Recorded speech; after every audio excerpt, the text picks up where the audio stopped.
What's up, Trekkies?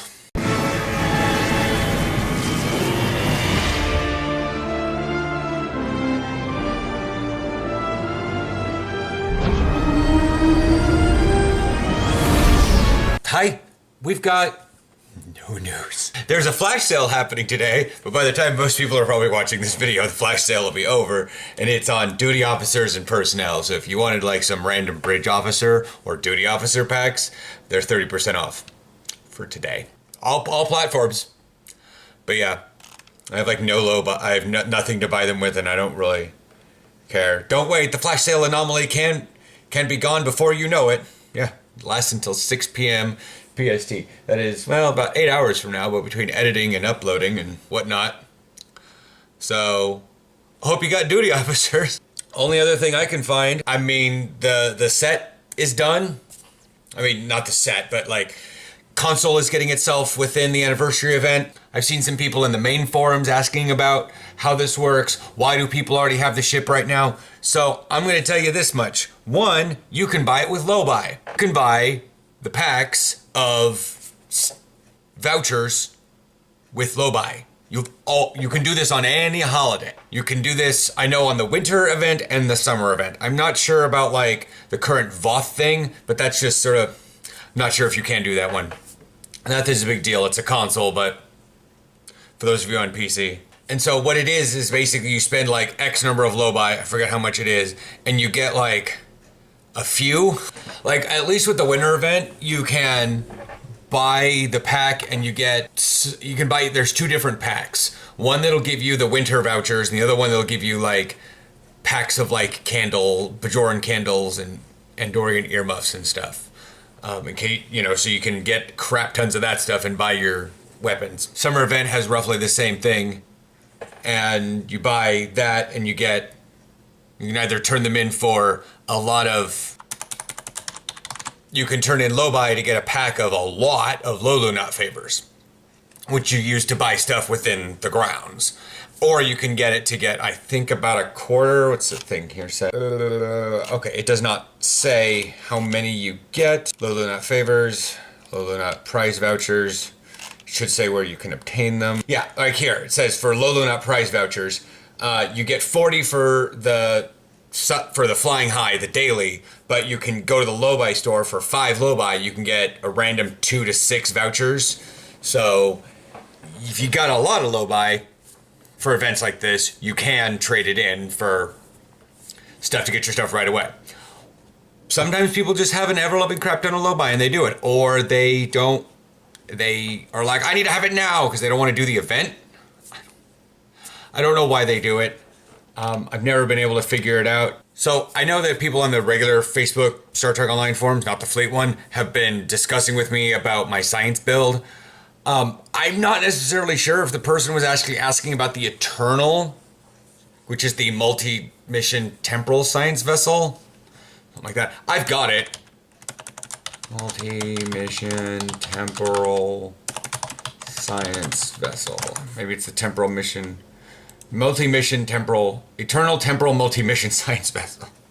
Because that's what we have to have, just long names. Yeah, it's that one. I'm trying to figure out what it is. Like, there've been, I understand that one person probably got it because they thought it was going to be really cool.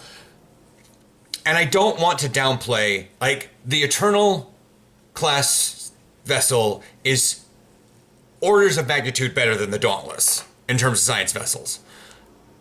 But it didn't work out for me very well. I didn't like playing it because it had that extra, it had that molecular reconstruction stuff, and that's kind of hard to whack-a-mole. I mean, you could always just keep it on the offensive one all the time, but like having a Commander Science / Temporal Operative and a Lieutenant Commander Universal with a Lieutenant Commander Engineering works out pretty well. Lieutenant Tactical Temporal Operative. I mean, if you want to use Temporal Operative abilities, but it's like with the builders and the consumers, it's a playstyle that I don't like. Affliction Warlocks. In a weird way, I'm good at my Rogue and my Cat Druid in World of Warcraft, which have combo points, which is very similar. So you basically build up things and you consume it, and the consumers do damage or last a long time and then build up for. I mean, if you like that playstyle, it's good. I don't necessarily do well with it.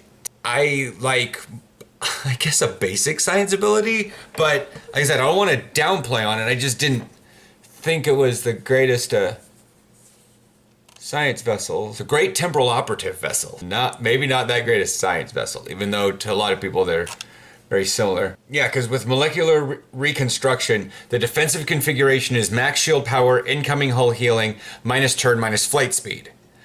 Offensive is max engine power, plus turn, plus flight speed, minus incoming hull healing.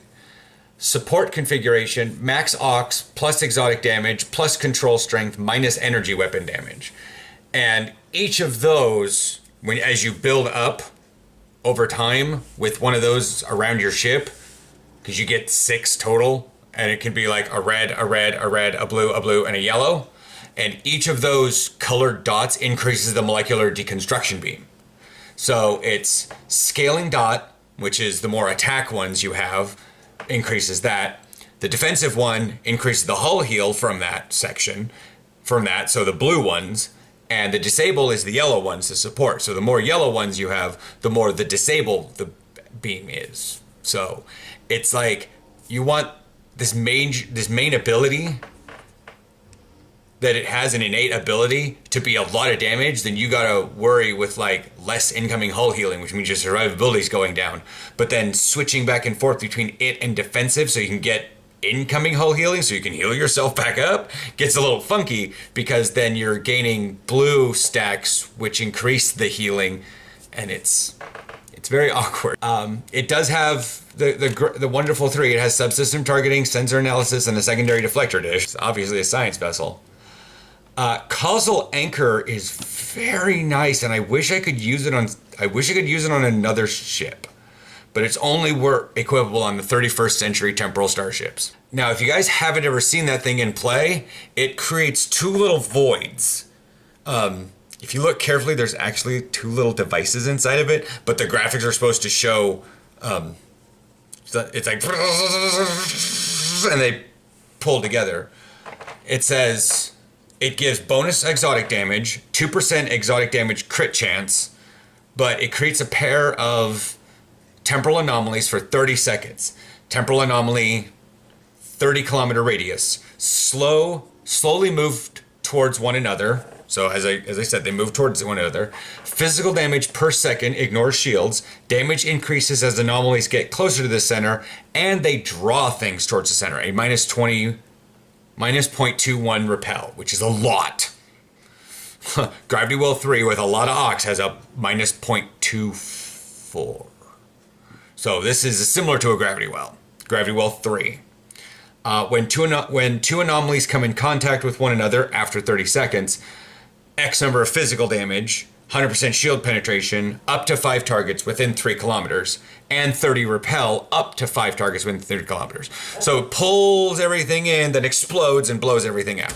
It's really cool. But again, I spent like a year or 3 years with the Tier 5 Vesta, and I bought this thinking it was going to be the Tier 6 Vesta. Multi-mission. See where I was going with that? It wasn't. I still like it. I level it all the way up. It has a decent trait if I were to use it. I mean, I think I did try to use it for a little while, but then I realized it kind of sucked for my playstyle. The particle feedback loop. It says using exotic damage Brizza officer abilities will provide a bonus to the hull penetration skill. Or do I use that? I don't use it. I have scramble fighters, the one from the Paradox, the one from my multi-mission vessel. One of them I don't really know which one that is. Oh no, that's Greedy Emitters. And then the other one is the one from the Anorax. So yeah, I don't use it. I think I did use it for a while because I recognized that symbol. I mean, 50 starship hull penetration for 30 seconds whenever you use an exotic damage Brizza officer abilities. And that stacks 3 times. Like, so the trait's pretty worth it. But I'm not necessarily sure how much the rest of the ship's worth it. Epoch fighters are not a thing I really like. They have anti-proton beams and chronoton torpedoes, and their epic versions are elite Epoch fighters. Ultra rare, because they're purple, so I say epic. 2 anti-proton beam arrays, 1 chronoton torpedo launcher, channel deconstruction, and beam fire at will 1. The problem is their channel deconstruction, which is a wonderful dot and possibly is affected by the temporal operative specialization, it still does not apply builders that apply to you, which sucks. I wish that theirs did, that it applied entropy, +1 entropy every 2 seconds. Like, I had a consumer just in case while I was using them.